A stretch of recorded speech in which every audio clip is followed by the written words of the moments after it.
WBIR 10 News reporter Becca Habegger joins us to explain population numbers, Becca, really drove the superintendent to make the call he did. That's right. There was an independent study commissioned by the school district, and it found that the population growth in Hardin Valley was outpacing the number of available seats in local middle schools.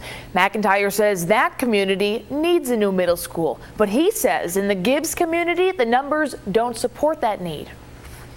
Months of meetings and years of yearning led up to McIntyre's recommendation to fund a middle school in Hardin Valley, but not one in Gibbs. Our community represented at each of those 6 meetings very well.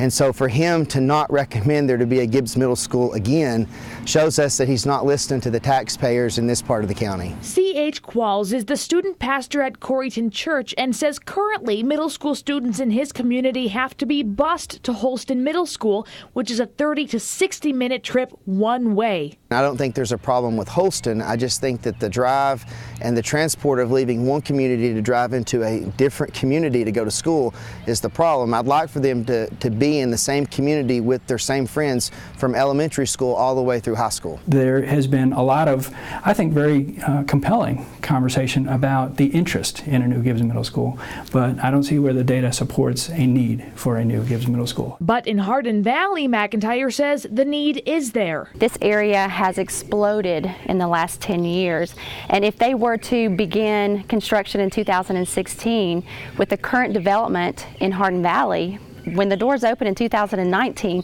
they will already be at capacity. Kim Frazier has been one of the co-organizers of the effort to get Hardin Valley a middle school. She's excited about the news, but feels for the Gibbs parents. We're very disappointed that Gibbs was not on the budget. But again, you know, we don't feel like that's over with, and we feel like there will be continued discussion. The school board will take up McIntyre's recommendation at its Monday meeting, and at this point it is still a recommendation. Now we're hearing one of the board members may make what's called a substitute motion and go ahead and include funding for Gibbs in the district's capital plan. Now it's important to keep in mind that this proposal for Hardin Valley alone is in the ballpark of $33 million. And that meeting on Monday, by the way, a lot of Gibbs parents are planning to show up to show that they are still in support of a middle school for their community. We'll be there as well. Becca, thanks for your reporting.